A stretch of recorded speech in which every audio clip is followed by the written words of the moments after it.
안녕하십니까. 화상육터센터 서초미소사랑의원 원장 서정건입니다. 오늘은 50년 전에 화상을 당한 환자분을 소개시켜 드리겠습니다. 이분은요 50년 전에 아기 때 기어가다가 그 화덕이 있죠. 옛날에는 겨울에 쓰는 그 화덕에 아이가 빠져서 이렇게 얼굴을 대인 케이스입니다. 그래서 지금 보시면은요 너무 과하게 멜라닌 색소가 침착이 되어 있습니다. 그래서 이걸 보고 과색소 침착이라고 합니다. 이거는 다른 말로 염증 후에 있는 색소 침착이라고 PIH라고 하는데요. 이거 아주 골치 아픕니다. 이거는 웬만한 레이저를 해서도 없어지지가 않습니다. 멜라닌 색소가 과하게 있는 것 뿐만이 아니라 정반대 현상이 있죠. 멜라닌 색소가 아예 파괴가 되어 있어요. 그래서 중간에 보면 이렇게 하얀색이 있죠. 백지장처럼 하얀색이 요렇게 이런데 이렇게 다 숨어 있습니다. 이분의 같은 경우에는 과색소 침착, 저색소 침착 이렇게 같이 있어요. 보면 백발층처럼 이렇게 색소가 아예 파괴가 되어 있는 그런 질환들 같은 경우에는 치료 방법이 없습니다. 거의 없어요. 이 흉터의 전체가 딱딱하고 두껍습니다. 이 경계에 있죠. 아주 샤프하게 마진을 형성하고 있죠. 흉터가 갖고 있는 특징은 알록달록하고 두껍고 경계가 있는 그런 흉터가 되겠습니다.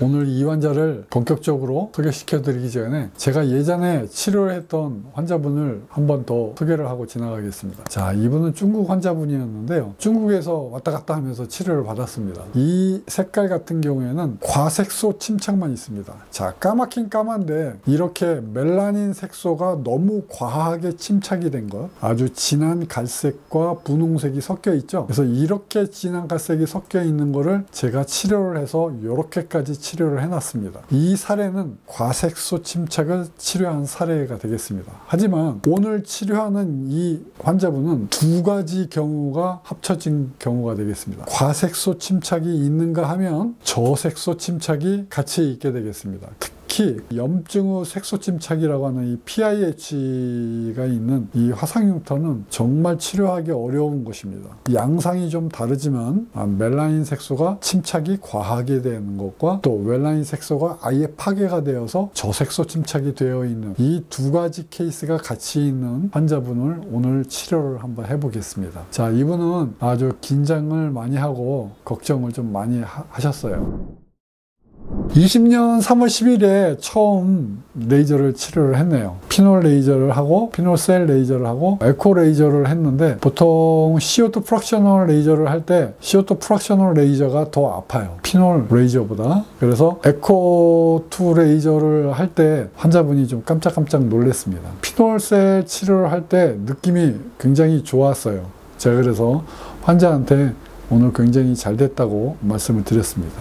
특히 이렇게 색깔이 좀 까만 부분이 있죠. 이런 것을 제가 수술을 한번 해보면 얼마나 좋아질 것 같다 하는 느낌, 그게 옵니다. 그래서 제가 환자분한테 많이 좋아질 것 같다고 얘기를 했어요. 자, 그리고서 두 달 뒤에 왔어요. 그래서 4월 29일 날 왔습니다. 보니까 까만색이 좀 옅어졌어요. 그렇게 하고 20년 6월 18일 날 환자분이 세 번째 치료를 하러 오셨습니다. 세 번째 하러 왔을 때 이렇게까지 옅어지기 시작했습니다. 딱딱했던 흉터가 이제 부드러워진다고 환자가 말씀하십니다. 색깔은 조금씩 이제 옅어지기 시작합니다. 좋습니다. 자, 네 번째 치료를 해보겠습니다. 8월 5일 날 왔는데, 야, 이제 까만색이 이제 정말 많이 좋아졌습니다. 처음에 이렇게 까만색 흉터가 정말 많이 좋아졌죠. 자, 어두운 색소가 많이 없어졌습니다. 특이할 만한 건 전체적으로 흉터가 얇아지기 시작했다는 거고요. 그 다음에 하얀 부분이 이제 색깔이 메꿔지기 시작했습니다. 이제 까만색, 하얀색 같이 좋아지고 있습니다. 물론 두께도 많이 좋아졌고요. 이제 네 번째 할 때부터는 환자분께서 주변에 있는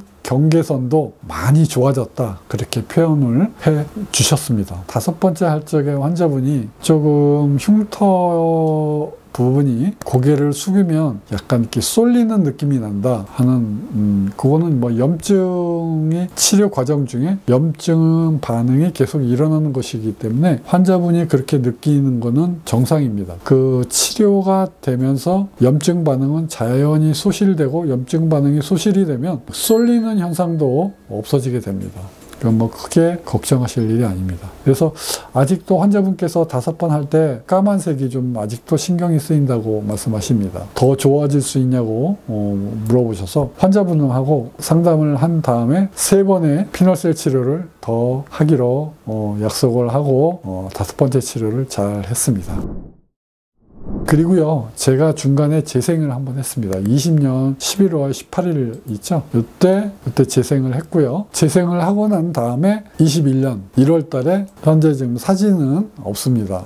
사진은 빠져 있습니다만 이때에 피널셀 치료를 6번째 했습니다. 그때는요, 그 색소 빼는 레이저를 제가 조심스럽게 했습니다. 자, 요거를 조금 더 집약시키는 디포커스 모드로 했습니다. 이건 좀 표피에 중점을 두고 치료를 했고요. 좀 터트려서 피부에 상처를 주도록 Q스위치 레이저를 사용을 했습니다. Q스위치 할 때 굉장히 조심스럽게 해야지 되는 이유는 이 하얀색을 잘못 때리면 이 백반증처럼 저색소 침착이 오히려 더 악화가 되기 때문에 이거 아주 주의해서 제가 치료를 했습니다. 그래서 Q스위치 레이저를 피놀셀 레이저와 같이 했습니다. 그렇게 하고 3월 달에 환자분이 왔습니다. 이 사진이 7번째 치료할 때 사진입니다. 더 밝아졌습니다. 까만색이 더 밝아졌습니다. 그리고 7번째 Q스위치를 디포커스 모드로 또 사용을 했습니다. 그 다음에 5월 달에 왔는데 이번에 사진이 조금 제가 잘못 찍어서 좀 어둡게 찍혔습니다. 아직도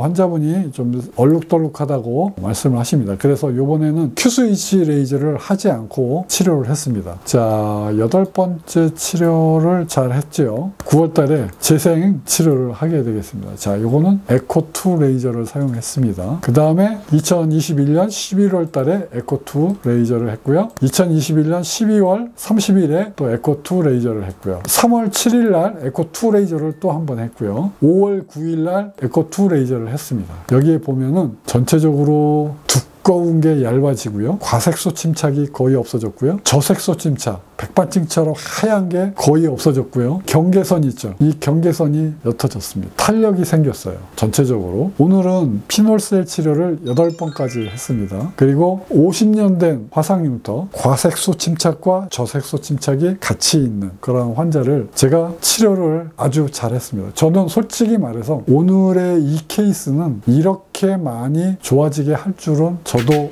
예상치 못한 환자분입니다. 똑같은 환자를 저보고 다시 치료해서 이렇게 많이 좋아지게 해달라고 하면 저는 자신이 없습니다. 너무 많이 좋아졌기 때문에 그렇습니다. 자, 오늘은 50년 전에 화덕에 빠져서 화상을 당한 여성 환자분을 과색소 침착과 저색소 침착이 같이 있는 환자분을 제가 치료한 사례를 소개시켜 드렸습니다. 치료하기 어렵다고 생각되십니까? 화상융터센터 서초미소사랑의원에 맡겨주시면 제가 끝까지 치료해 드리겠습니다. 화상융터센터 서초미소사랑의원 원장 서정권이었습니다. 감사합니다.